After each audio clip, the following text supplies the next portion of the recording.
कहानियाँ बाय रसबीर में आपका स्वागत है। आज की कहानी होगी लव मैरिज और अरेंज मैरिज के बारे में।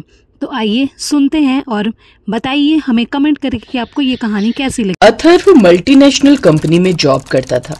वीकेंड्स पर उसका ऑफ रहता है, जिस कारण वो सैटरडे नाइट दोस्तों के साथ पार्टी करके घर लौटता है। ड्राइंग रूम में बैठे उसके माता पिता टीवी देख रहे थे। तभी अथर्व आकर उनके पास बैठ जाता है। मम्मी पापा, आप दोनों ने खाना खा लिया? हाँ बेटा, तू खाना खाकर आया है ना? हाँ माँ, वो आज नितिन का बर्थडे था ना, तो उसकी वाइफ भी अपने मायके गई थी, इसीलिए वो हमें डिनर के लिए बाहर ही ले गया। अच्छा। वैसे अथर्व बेटा, तूने क्या सोचा है? किस बारे में माँ? तेरी शादी के बारे में। और किस बारे में? शादी? नहीं, अभी शादी वादी नहीं माँ।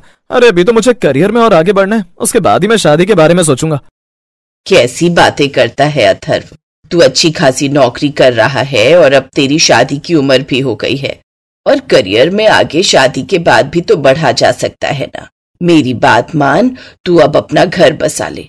पता है, कल मैं रमा के घर गई थी कथा में, तो पंडित जी ने तेरे लिए एक लड़की बताई है जो कि बड़ी ही समझदार और सुशील है, और फोटो भी दिखाई थी मुझे। दिखने में बड़ी सुंदर है। बेटा तू कहे तो बात आगे बढ़ाऊं।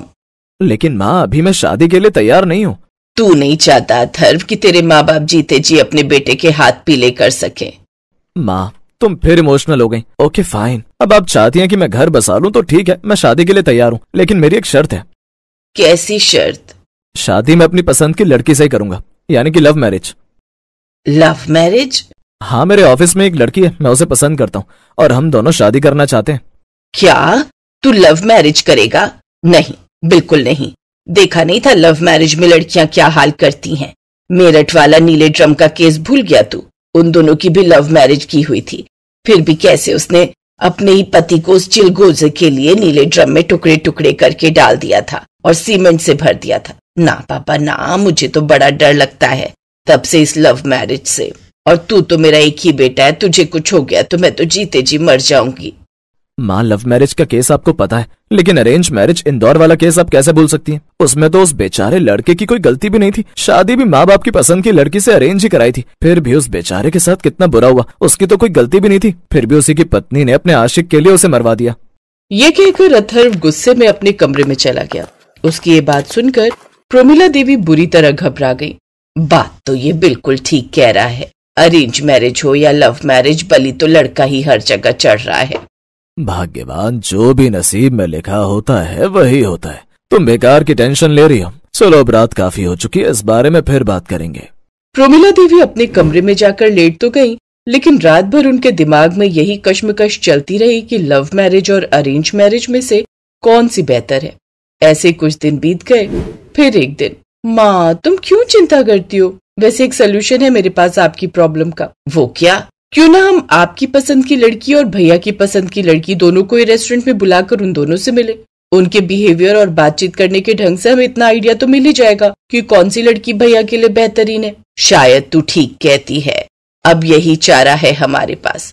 मैं अथर्व से इस बारे में बात करती हूँ और पंडित जी से भी। प्रोमिला अथर्व से इस बारे में बात करती है और अपनी माँ की बात मानने के अलावा उसके पास कोई ऑप्शन भी नहीं था। बेटा तू दोनों ही लड़कियों को संडे वाले दिन 5 बजे रेस्टोरेंट में बुला ले, अब आगे का फैसला वहीं होगा। अथर्व अपनी गर्लफ्रेंड दिव्यांशी को फोन करके बुला लेता है, तो वहीं प्रोमिला भी पंडित से कहकर उन लड़की वालों को फोन कर देती है। अथर्व अपने पूरे परिवार के साथ रेस्टोरेंट पहुंचता है, जहां कुछ देर बाद एक बड़ी ही खूबसूरत लड़की, जिसका नाम दिव्यांशी होता है, अपने माता पिता के साथ आती है। देख अथर्व, वो लड़की आ गई है ना, बिल्कुल चांद का टुकड़ा। माँ, ये तो क्यों हो गया ना उसको देखते ही पागल? कहा था ना मेरी पसंद के आगे तू अपनी पसंद को भूल जाएगा। अरे माँ, आपकी और मेरी पसंद एक ही है। मतलब ये कि यही वो लड़की है दिव्यांशी जिसे मैं प्यार करता हूँ और शादी करना चाहता हूँ। क्या मतलब? अब दोनों परिवारों को ये बात पता चल चुकी थी कि लव मैरिज और अरेंज मैरिज वाली लड़की एक ही है।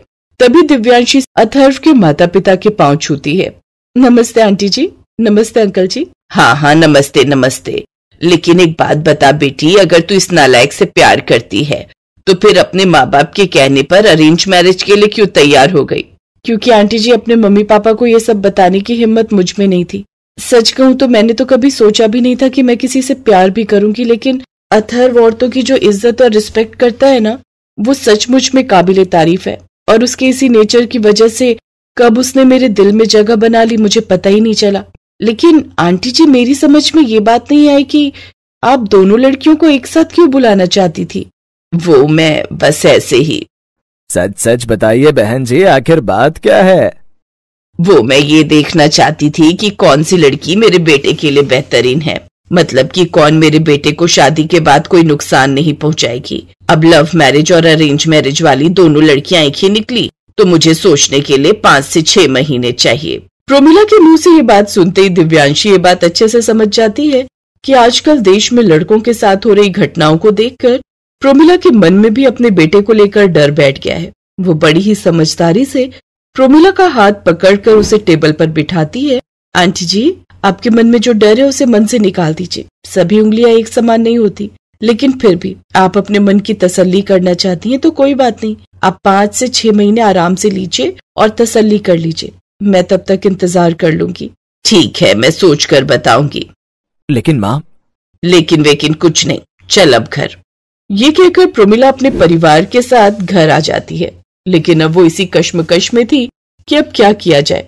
अरे चिकनी चुपड़ी बातें तो हर कोई कर लेता है, लेकिन असलियत में वो इंसान कैसा है वो तो सारी जांच पड़ताल करके ही पता चलेगा। इसलिए मैंने एक डिटेक्टिव एजेंसी को फोन करके एक डिटेक्टिव हायर किया है। अब वो हर वक्त दिव्यांशी पर नजर रखेगा। एक रोज। दिव्यांशी, चलो आज आइसक्रीम खाने चलते हैं। अच्छा ठीक है। वो दोनों आइसक्रीम खाने चले जाते हैं, लेकिन दिव्यांशी को हर पल ऐसा लगता जैसे कोई उसका पीछा कर रहा है। क्या हुआ दिव्यांशी? नहीं, कुछ नहीं, बस ऐसे कुछ दिन बाद एक रोज अपनी सहेलियों के साथ वो शॉपिंग पर जाती है। अरे एक मिनट, मुझे कुछ सामान लेना है। अब वो एक दुकान से रस्सी, चाकू और जहर खरीदती है। ये सब डिटेक्टिव देख लेता है। माजी, उसने तो आज रस्सी, चाकू और जहर खरीदा है और अभी अभी उसने अथर्व को फोन करके बुलाया है। हे भगवान, मैं जानती थी ये कुछ ना कुछ कांड करेगी। सुनिए, चलिए हमें अभी चलना होगा। प्रोमिला घबराती हुई अपने पति और बेटी के साथ एक घर पर पहुंचती है जहां दिव्यांशी अथर्व के साथ होती है और चाकू उसके हाथ में होता है। बेटा तू दूर हट जा इससे। मैं जानती थी ये कुछ ना कुछ जरूर करेगी। ये मेरे बेटे को मार डालेगी। ये रस्सी, चाकू, जहर सब इसी ने इसलिए खरीदे हैं। माँ, ये कैसी बातें कर रही हो तुम? दिव्यांशी मुझे यहाँ अपनी काकी के घर लाई थी, जो बेचारी अकेली रहती है। उनका चाकू खराब हो गया था, जिससे सब्जी काटने में इनको परेशानी होती है, और कपड़े सुखाने वाली इनकी रस्सी भी टूट गई थी। और ये जहर चूहे मारने की दवाई है। इनके घर में चूहा आ गया था, जिसके लिए इन्होंने ये सब मंगवाया था।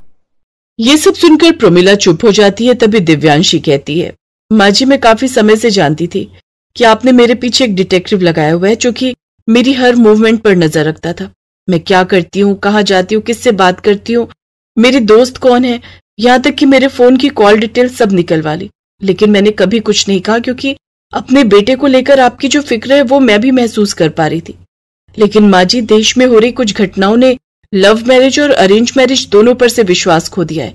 लेकिन इसका मतलब ये नहीं कि हम हर लड़की को शक की नजर से देखें। मैं अथर्व से बहुत प्यार करती हूँ और उसके लिए ये सब सोच भी नहीं सकती। उसकी बातें सुनकर अब प्रोमिला को अपनी गलती का एहसास होता है और वो दिव्यांशी से माफी मांगती है। लव मैरिज और अरेंज मैरिज में कोई बड़ा नहीं, बल्कि बड़ा वो होता है जो रिश्ते को निभा सके।